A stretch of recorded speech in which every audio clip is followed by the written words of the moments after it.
Afzal Ashraf, who is an international and security specialist at Loughborough University, and he joins us now live from London. Thank you so much, sir, for joining us on the program. Now, is this a glitch over advanced tech sales, a new thing, or is there a history of these issues? There is certainly a history. What the United States has done over the last half a century or more is put some of the largest and most severest restrictions on arms sales that I can think of any country in the world, even with allies such as the United Kingdom. Whenever it sold weapon systems, for example, jet fighters like the Phantom, the restrictions are amazing. You cannot, the United States could not sell on, for example, any of those jet fighters, even after they had ceased or gone beyond their, if you like, useful age. They really had to just scrap them, for scrap metal. They could not be sold on in any way. And it has also placed, even against the United Kingdom, restrictions, hidden restrictions sometimes in the nuclear weapon systems that occasionally the United Kingdom bought back in the 1950s. So this is not a new thing. And it's I think what we're seeing is, if you like, the public, if you like, confirmation within the United States, probably through Congress, that the UAE is going to be restricted in the use of its weapon systems. Now, the F-35 is not a defensive aircraft. It is a stealth aircraft used, and it only can really be used to its best effect when attacking other countries, because that's how its stealth capability can best be utilized.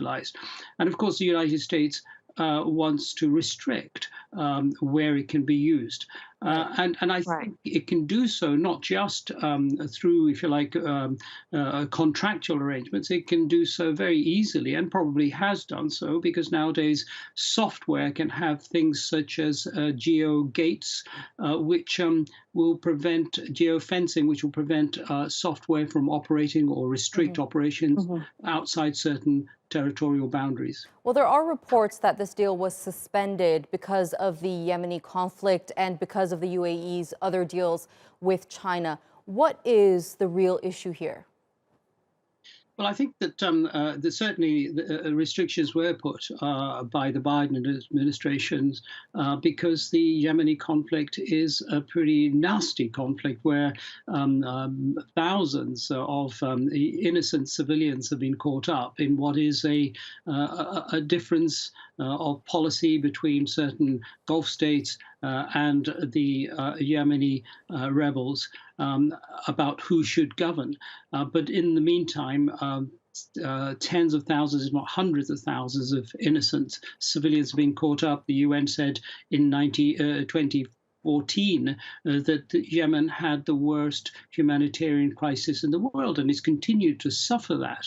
And I think that if the United States and UK and other countries who were supplying weapons were serious, they could actually have stopped the operations over Yemen by the UAE and by Saudi Arabia, because most of the modern weapons need Western logistical support to operate for more than a few hours, a few days.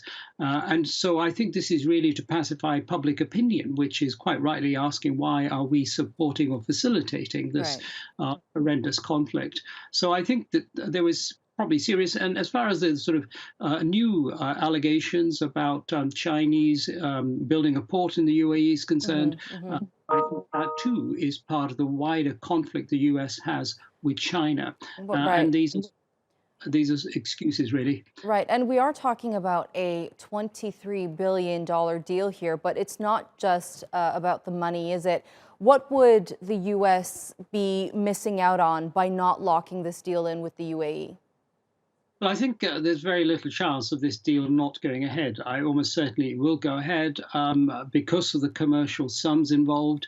But I think that this is a sort of public dance that has to be played out for both sides.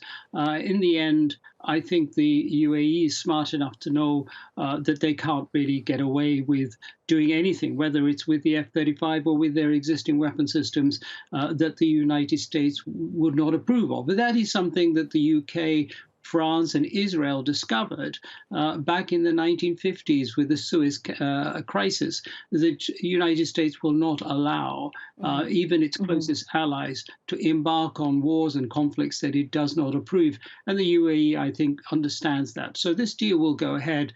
I think it's just for public consumption. It's for getting the deal through Congress and so on, that certain statements have to be made, and the UAE feels it must, for its own public opinion, be standing up for its own sovereignty.